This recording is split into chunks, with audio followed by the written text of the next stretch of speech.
Today is Epiphany, the time when the wise men see Jesus and bring him the three gifts of frankincense, gold, and myrrh. I'm going to read you a story about the other wise man and his quest to find Jesus. But in this time of questing to find him, he shows love and care for all he meets. In the days when Caesar Augustus was ruler of many kings, including Herod, who reigned in Jerusalem, there lived among the mountains of Persia a certain man named Artaban. Artaban was one of the Magi, the men who studied the heavens in search of the truth about God. He and three of his friends from far away had made a wonderful discovery. In the ancient writings, they had found a promise that at a special time, a beautiful new star would rise in the eastern sky. And at that rising of that perfect star, a great king would be born. He would be the truth, sent from the one God, the Son of the Most High. Now it wasn't as the sun began to set, Artaban reached into his colorful silk tunic and brought out three great gems: a sapphire as blue as the Persian sky at night, a ruby as red as the first rays of sunrise, and a pearl as white and pure as snow on the mountaintop at twilight. Artaban held the priceless gems together in his hand, gazed into the darkening sky, and that's when he first saw the tiny spark on the horizon. He watched it grow larger and larger. Flashes of light surrounded that newborn star. "It was a sign," exclaimed Artaban. "The king is coming, and I must go to meet him." Artaban's three friends had said they would wait for him only 10 days after sighting of the star. He knew he must race to meet them at the Temple of Babylon, so they would leave to seek the king without him. Quickly saddling Vasda, his fastest horse, Artaban galloped off. Barely stopping for food or drink, he rode across the brown mountain slopes, over the green level plains, passing many fields of poppies and orchards of peaches and figs. Poor Vasda was exhausted and could hardly walk. Night fell on the 10th day, but Artaban knew it was still 3 hours' journey to the meeting place, and he urged his horse onward. Suddenly, Vasda stopped as if it were afraid. Artaban saw something in the road.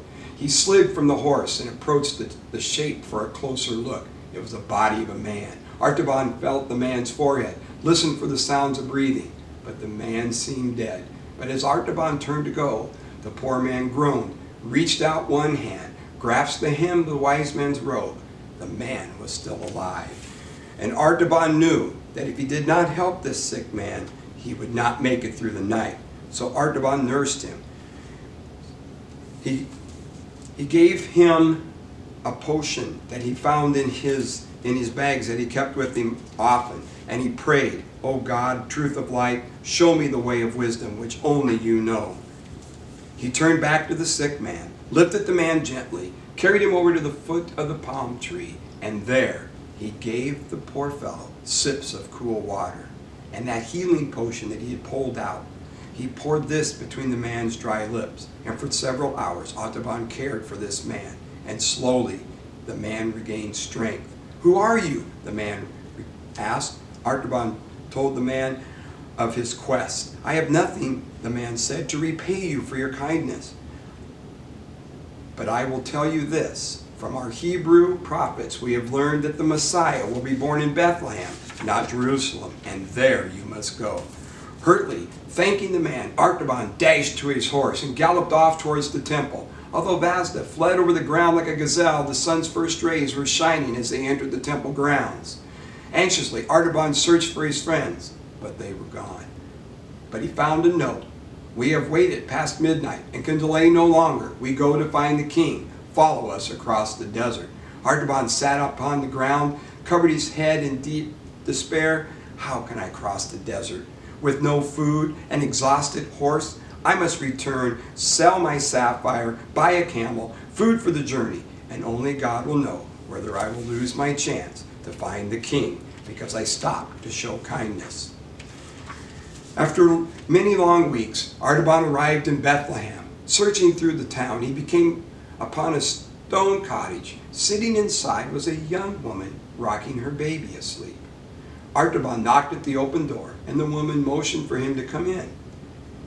Artaban sat down on a low bench And Artaban told the woman of his 3 friends and the baby for whom he searched. And the young mother listened. Yes, there were 3 strangers from the east who came and gave precious gifts to Joseph and Mary and their newborn son, but those strangers left suddenly. And just last night, Joseph took his family and they disappeared. It was whispered that they went to Egypt to escape some unknown danger. Artaban's heart sank.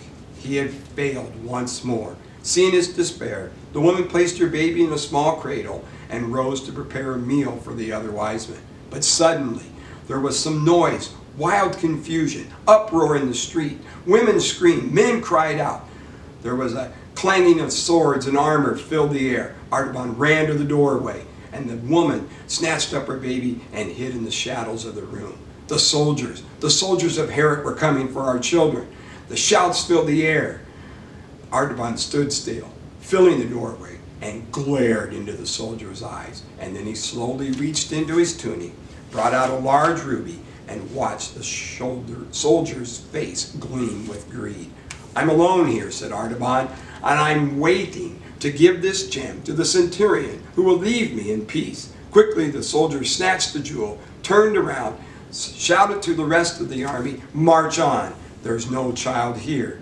And the soldiers ran down the street, leaving the other wise men and the grateful mother weak with relief. O God of truth, forgive me for telling this lie, and for giving the man the gift that was to be for you. Will I ever be worthy enough to see the face of the king? But the woman in the shadow spoke softly over her sleeping child, because you have saved the life of my little one. May the Lord bless you and keep you all of your days. Artaban left, and he continued on his journey. Month after month, year after year, the other wise men searched for the king. He traveled to the pyramids, to the Sphinx, to the palaces of the Pharaoh, and even to the river Nile. But always the answer was, no king here. Although he did not find anyone to worship, he found many to help. He fed the hungry. He clothed the naked. He cared for the sick. He visited those in prison. Still, he carried the beautiful pearl close to his heart, hoping that one day to present to the one he continued to seek. After 33 years of searching, Artaban had grown very old and tired, but he decided to take one last journey, and he thought perhaps that this new journey might lead him to the king. Arriving in the city of Jerusalem, Artaban watched a shouting, pushing crowd work its way through the narrow streets. What is this uproar? He asked the shopkeeper. Have you not heard? The man replied. 2 famous robbers are being crucified, and another man named Jesus, who claims to be the Son of God, the King of the Jews, is also being executed. Artaban's heart raced at the man's words. Could it be that he had found his king at last? And perhaps if he hurried, he could arrive in time, offer the pearl to the enemies, and save the king.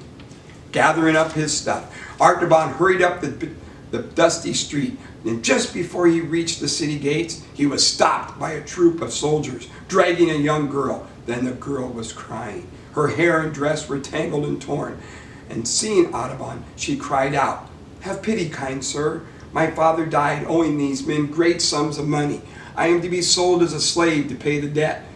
Please, please save me from a life worse than death." Artaban had missed the king twice before when he'd helped someone in trouble. He was so close to the end of his search. Could he give it all up? Then he looked into the eyes of the helpless girl, and one thing was certain. Rescuing her would be the true deed of love. And wasn't that the gift of the one true God? Artaban took the pearl, placed it in the hand of the weeping girl. "This is your ransom, child," he said. "It is the last of my treasures." And at that moment, the sky darkened. Echoing peals of thunder rumbled down the hot streets of Jerusalem. The walls of the houses rocked to and fro as if waves from the sea. Soldiers fled, leaving Artaban and the girl alone. Suddenly, a heavy section of roof tile broke loose and crashed upon the other wise man. As Artaban fell to the ground, he heard a quiet, yet insisting voice speak to him over the thunder. "Artaban," the voice called softly, "you have been a good and faithful servant. I was hungry, you fed me. I was naked, and you clothed me. I was in prison, and you visited me. Come now to the rest I have prepared." Not so, Lord. whispered Artaban with his last of his strength. When did I do these things? And the voice answered, whenever you helped one of my people in need, you helped me. The peace of understanding fell upon Artaban's soul like a gentle rain, and he smiled. His journey on earth had ended. His treasures were accepted, and the other wise men had found the king. So as we travel into the new year, let us also share our love and light to others, just as the other wise men. Huga to all.